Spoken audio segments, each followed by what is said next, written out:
Shalom Bapak Ibu, saudara-saudara yang dikasihi Tuhan, semua jemaat yang sangat dikasihi oleh Yesus Kristus, kita bersyukur pagi hari ini bahwa oleh anugerah Tuhan kita bisa bersama-sama ada di tempat ini.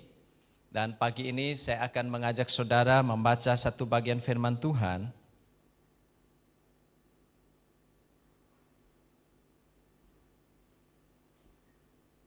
Di dalam Markus pasal yang ke-13,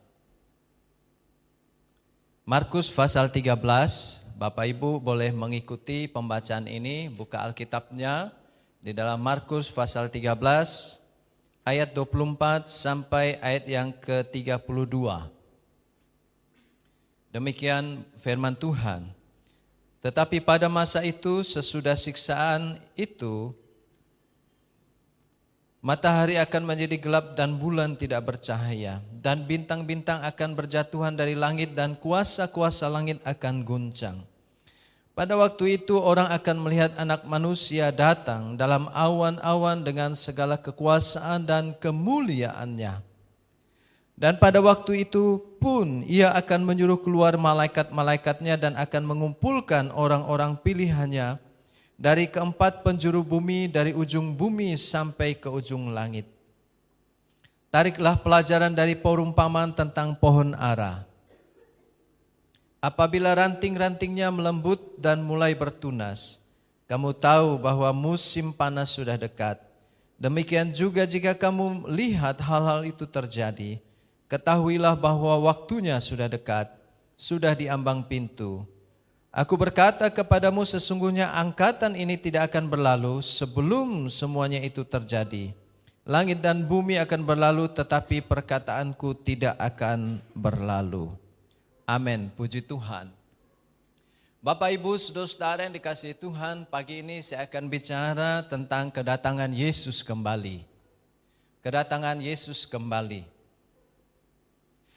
Jika Bapak Ibu hidup pada hari ini lalu mengalami segala peristiwa yang terjadi hari-hari ini atau yang sebelumnya Bapak Ibu saudara-saudara sudah alami dan yang mungkin yang akan kita alami sepanjang hari ini.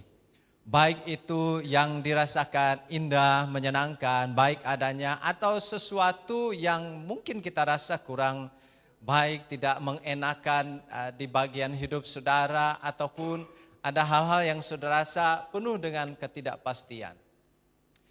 Maka sebagai orang-orang percaya, saudara yang percaya kepada Yesus sebagai Tuhan dan Juru Selamat, inilah saatnya di mana saudara-saudara mengarahkan hidup saudara kepada sesuatu yang pasti, sesuatu yang tidak pernah berubah, yaitu janji dari Yesus Kristus.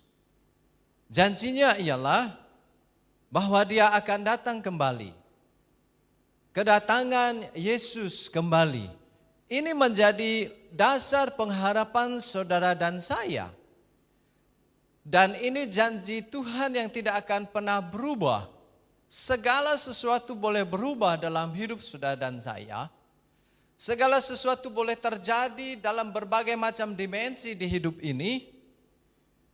Namun saudara harus mulai bersandar dan memandang kepada sesuatu yang pasti adanya. Yang pertama adalah janji firman Tuhan yang tidak berubah. Dan salah satu janji Tuhan itu adalah bahwa Yesus pasti datang kembali. Puji Tuhan. Bapak Ibu saudara-saudara yang dikasihi Tuhan, penting bahwa kita memiliki pengharapan tentang Yesus yang akan datang kembali. Pengharapanlah yang membuat seseorang bisa keluar dari setiap kesukaran yang dialami. Pengharapanlah yang membuat seseorang bisa bangkit dari keterpurukan hidupnya. Pengharapanlah yang membuat seseorang mengubah arah hidupnya yang mungkin tadi dia sudah melenceng ke bagian yang tidak bermanfaat dan tidak berguna. Lalu dia berbalik arah kepada pengharapan tersebut. Pengharapanlah yang membuat seseorang hidupnya bisa dijalani dengan bersemangat. Pengharapanlah yang membuat iman saudara dan saya di dalam Yesus Kristus itu menjadi pasti. Pengharapan itu berbunyi, Yesus akan datang kembali. Saudara-saudara yang dikasihi Tuhan, ada satu film ya, yang tema judulnya itu Apokalipto. Mungkin banyak Bapak Ibu yang sudah menonton juga. Dirilis kira-kira tahun 2006, berlatar di Teluk Meksiko, di satu bagian Teluk Meksiko, dan ini menceritakan akhir runtuhnya peradaban suku Maya. Bapak Ibu saudara-saudara yang dikasihi Tuhan, dalam film ini diceritakan ada satu tokoh, ya, tokoh pemuda, di mana dia memiliki satu anak lalu istri yang sedang hamil. Dan ketika mereka hidup dalam kebahagiaan bersama dengan sukunya, maka satu suku yang lain menyerang kampungnya, menyerang kawasan mereka. Dan apa yang terjadi, orang muda ini yang memiliki anak masih kecil, lalu istri yang sedang mengandung juga, kemudian dia ditangkap bersama dengan anggota sukunya yang lain dan dibawa oleh suku yang menyerang mereka dan ingin dibunuh, ya, dibunuh sebagai persembahan kepada dewa mereka oleh suku yang lainnya. Nah, saudara-saudara, singkat cerita bahwa pemuda ini yang akhirnya diberikan julukan Jaguar atau Jaguar Pau, ya. Kemudian dalam semua peristiwa pembantaian, ketika anggota sukunya yang lain dibantai, dibunuh untuk dipersembahkan kepada dewa dari suku yang telah menawan mereka, maka salah satu di antara 3-4 orang yang lolos adalah Jaguar Pau ini, ya, pemuda yang istrinya, anak yang masih mengandung dan anaknya yang masih kecil laki-laki tidak ikut ditawan karena bersembunyi di dalam sebuah gua. Ya, gua kayak gua di bawah tanah, ya, seperti sumur begitu. Dan kemudian ketika akan dibantai, maka dia adalah salah satu yang akhirnya bisa meloloskan diri. Dan dalam narasi yang diberitahukan kepada kita dalam tayangan film ini, bagaimana perjuangan pemuda ini untuk melewati masa-masa sulit, masa-masa krisis, masa-masa kritis di dalam hidupnya dan berhadapan dengan maut. Tidak ada pilihan lain karena suku yang menawan mereka hanya ingin membunuh dia juga untuk korban persembahan kepada dewa mereka. Dan kemudian dia berjuang melewati semua peristiwa di mana dia akan dibunuh, dia akan dihabisi hidupnya. Dan akhirnya dia bisa meloloskan diri ke hutan, namun masih dikejar oleh suku ini. Terus dikejar. Dari film ini akhirnya berlatar semua ada di dalam hutan dan proses pengejaran pemuda ini. Yang menarik, dari semua suku yang ditawan, dari semua suku dari pria ini, Jaguar Pau ini, yang lolos hanya satu, yaitu dia. Yang tidak mati hanya satu, yaitu dia. Nah, mungkin kita bertanya, kok dia bisa lolos begitu, ya? Yang menarik di akhir cerita film ini bahwa, saudara-saudara, yang membuat dia lolos adalah salah satunya ada dorongan yang besar, ada motivasi yang melatar belakangi pelariannya, kemudian semua cara untuk dia berlari meninggalkan ancaman tersebut, untuk keluar dari kesukaran, untuk keluar dari ancaman maut, untuk keluar dari pembunuhan tersebut, keluar dari pengejaran suku yang lain tersebut.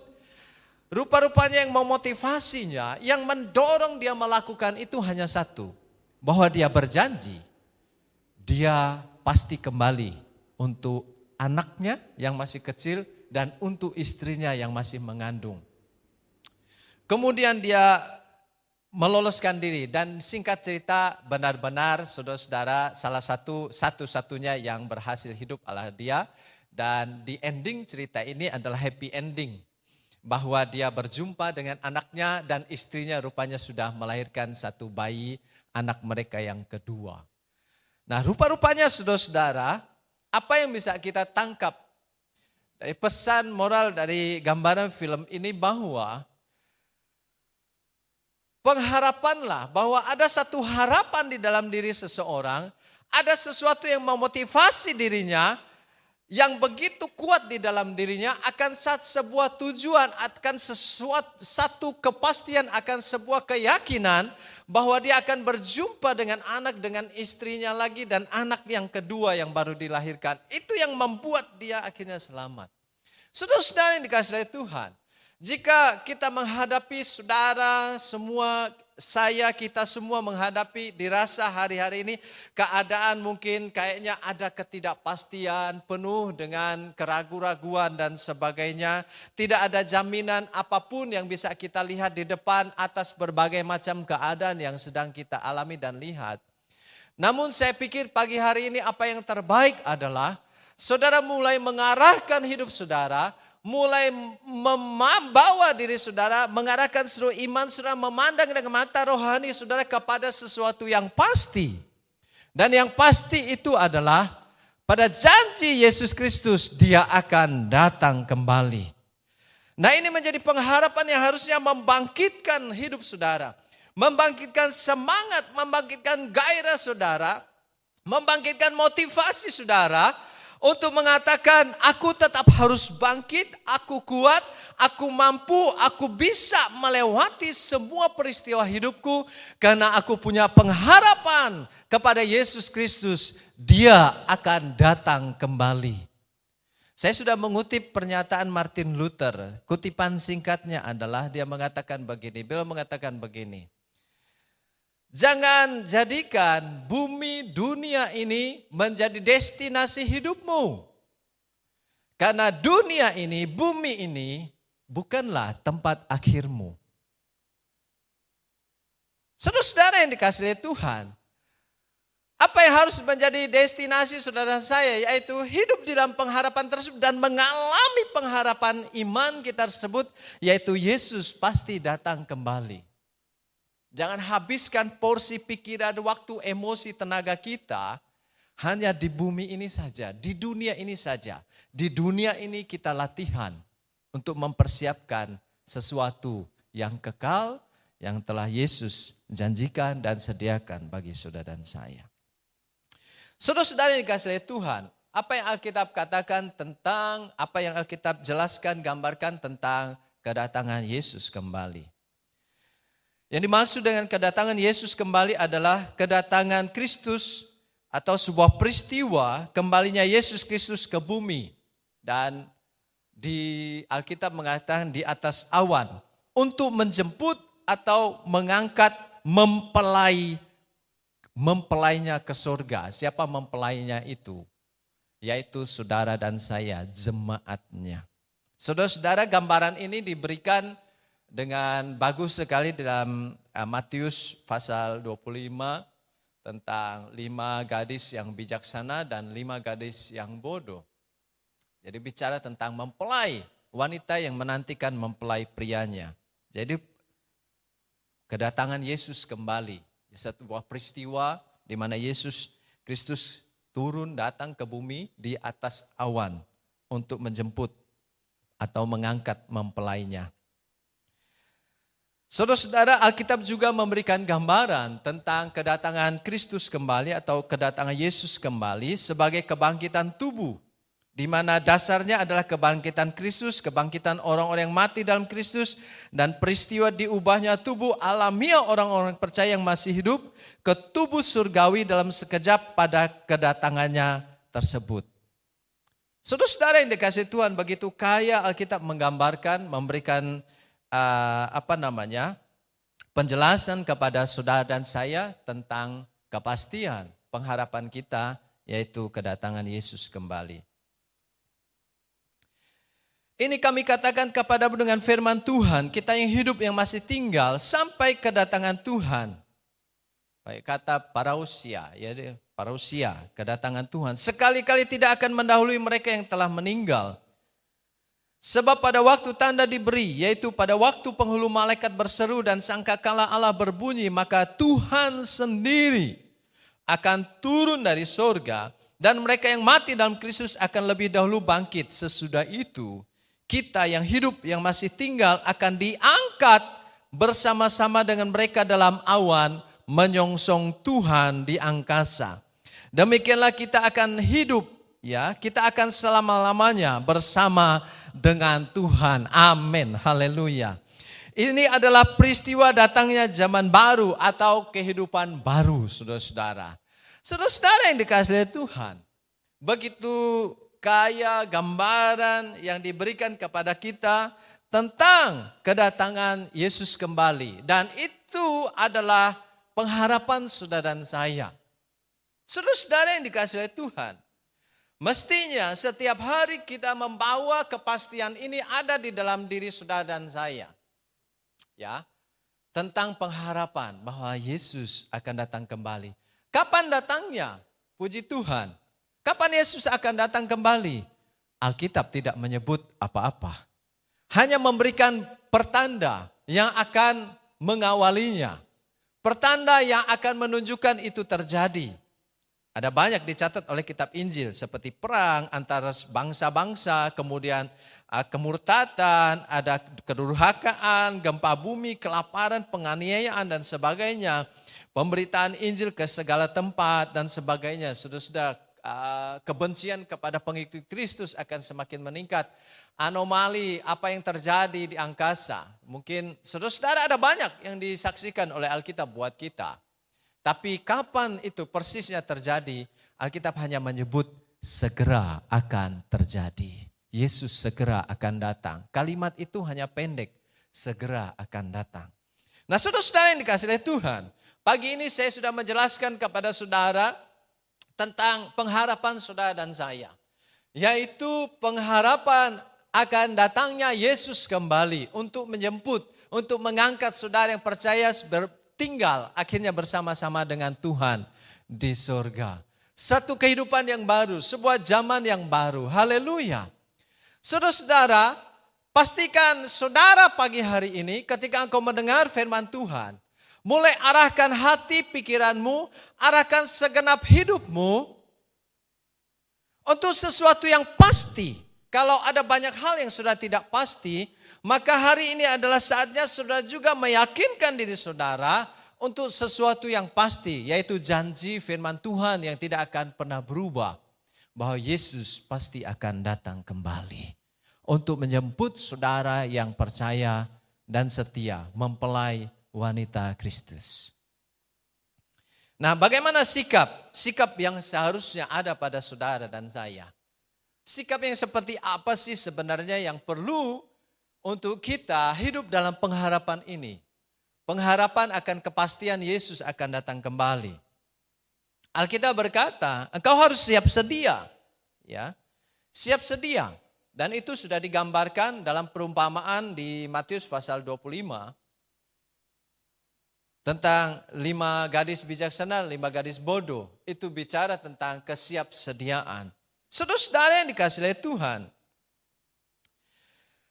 Gambaran dalam perumpamaan 5 gadis bijaksana dan 5 gadis yang bodoh adalah kiasan dari frasa siap sedia yang dimaksud. Yesus menekankan tentang pentingnya keyakinan atau iman yang melandasi kepastian bahwa mempelai laki-laki yaitu Kristus, ia pasti kembali.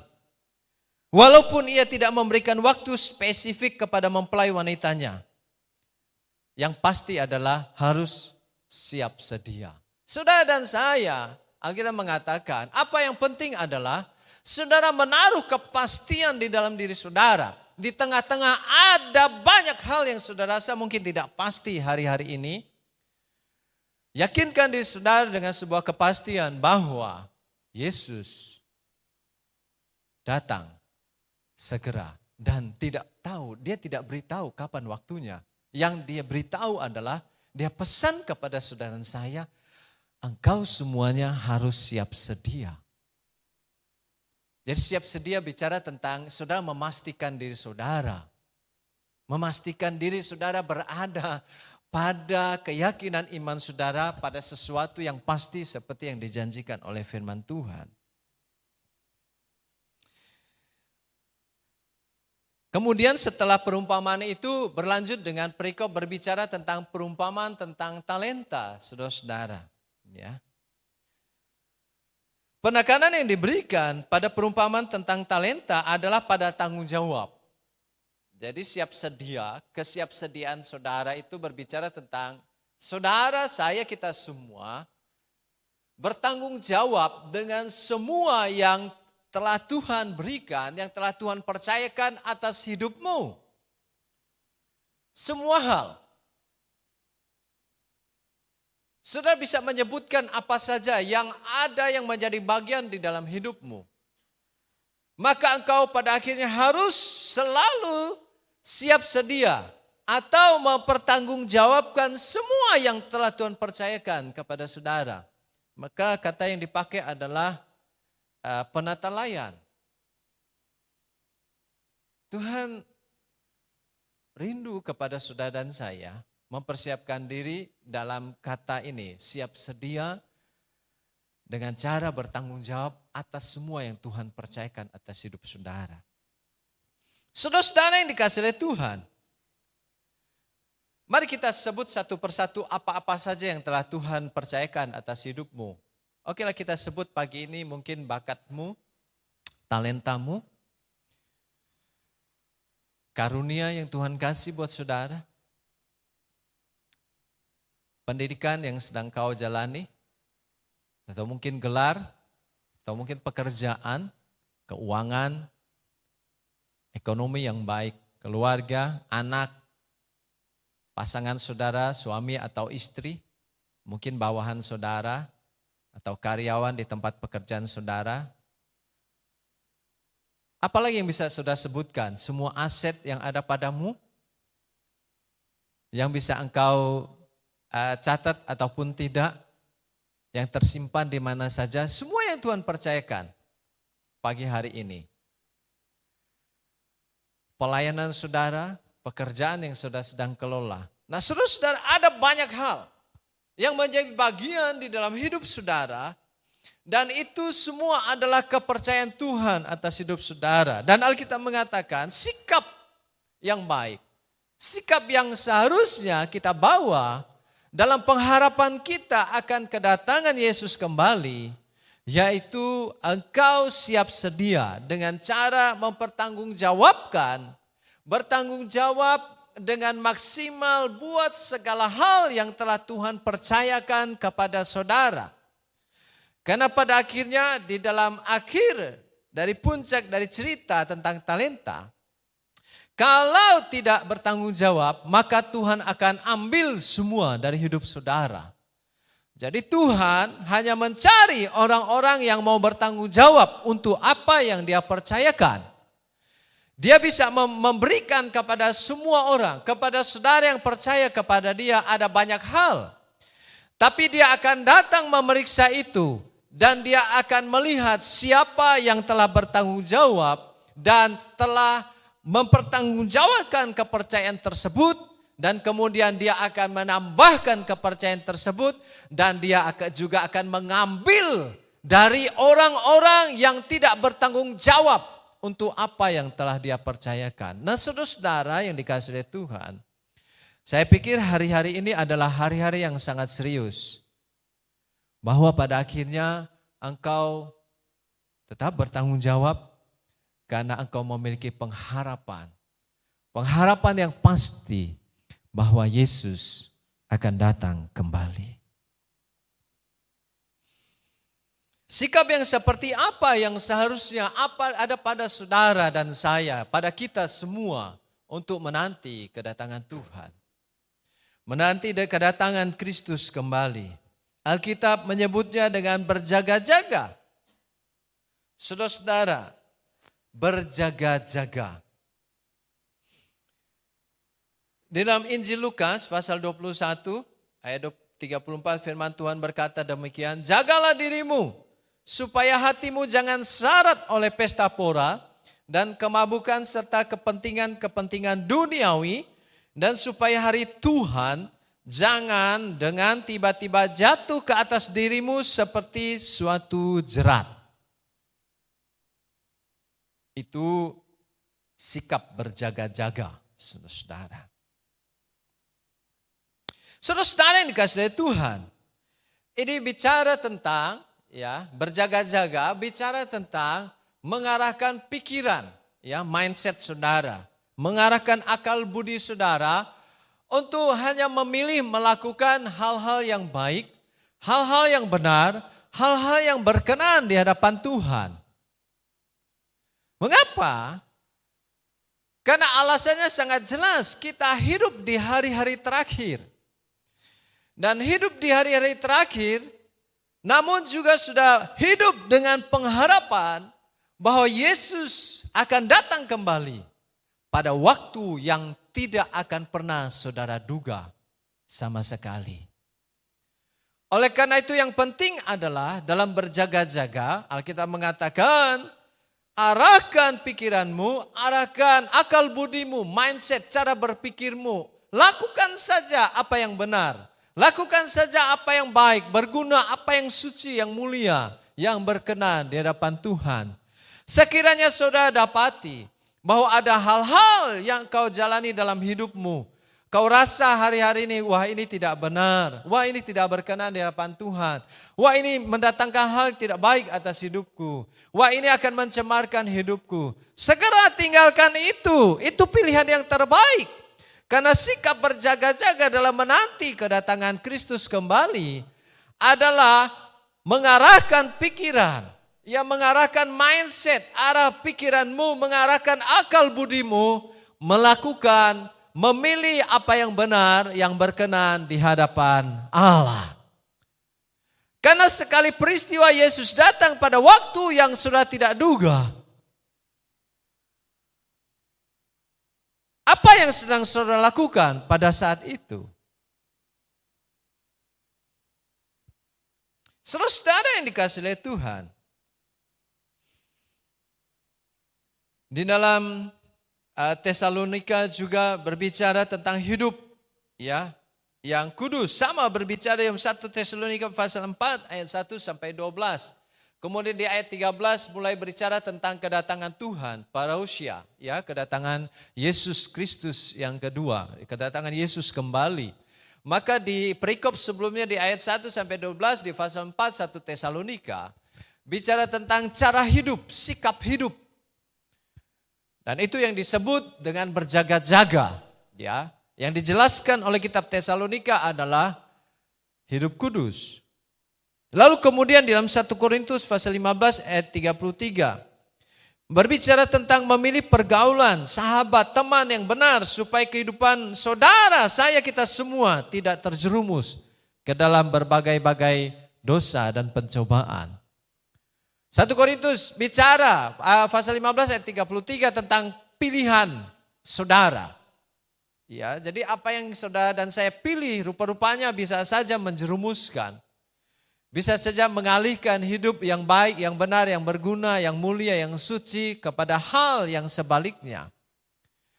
Oleh karena itu ketika kita bicara tentang sikap yang seperti apa yang seharusnya yang harus kita hidupi hari-hari ini, menanti pengharapan kita yang pasti yaitu Yesus akan datang kembali, yaitu sikap hidup berjaga-jaga.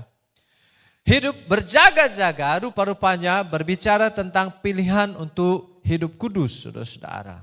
Ya. Menjaga hidup saudara kudus. Memilih pilihan hidup setiap hari yang akan mengarahkan, membawa langkah saudara tidak tercemar. Meskipun potensi untuk tercemar, untuk jatuh, untuk berbuat dosa, melanggar itu ada. Tapi Tuhan berikan kemampuan saudara dengan akal budi saudara untuk berjaga-jaga sehingga saudara bisa memilih untuk tetap berkenan di hadapan Allah. Jadi kekudusan hidup itu pilihan saudara-saudara, mudah diucapkan tapi melakukannya butuh latihan dan proses. Nah, saudara-saudara yang dikasihi oleh Tuhan, semua orang punya potensi. Saudara yang ada dalam Kristus, semua kita, semua manusia punya potensi, punya kemampuan untuk melakukan dosa. Punya kemampuan memilih untuk melakukan yang tidak benar. Punya kemampuan akal budi untuk memilih arah hidupnya, kemudian itu tidak benar dan mencemarkan hidupnya. Tapi di dalam diri saudara juga ada Roh Kudus yang memampukan saudara, menuntun saudara, mengarahkan akal budi pikiran saudara untuk tetap memilih apa yang baik, apa yang benar, apa yang suci, apa yang mulia, apa yang berguna, apa yang berkenan di hadapan Bapa. Dan itu adalah sikap hidup berjaga-jaga, yaitu memilih jalan hidup yang kudus. Saudara-saudara yang dikasihi oleh Tuhan, kedatangan Yesus, Alkitab mengatakan,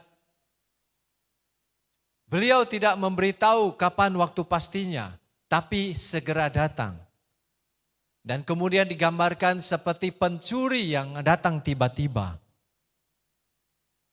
Nah, saudara-saudara yang dikasihi oleh Tuhan, pencuri itu masuk tidak ngomong-ngomong dulu, ya. Dia datang begitu saja. Saya pernah mengalami kecurian. 2 kali mungkin ya. Yang satu mungkin pencurinya bukan pencuri lagi, rampok. Karena mereka bawa alat-alat pemotong yang canggih untuk memotong gembok.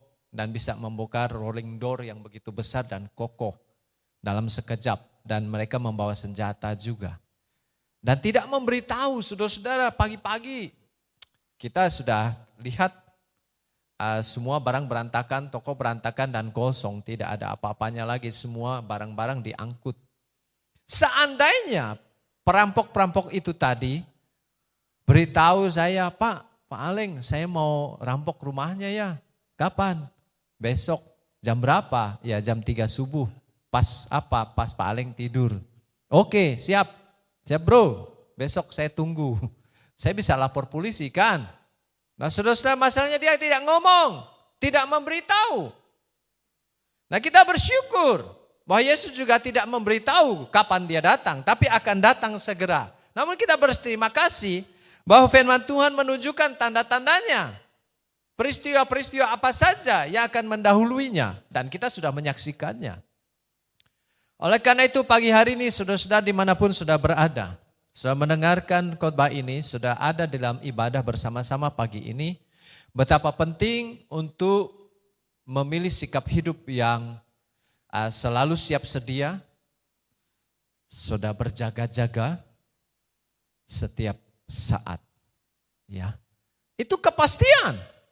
Ada banyak hari ini kan orang merasa tidak pasti hidupnya. Keadaan dilihat kiri kanan tidak pasti. Ya.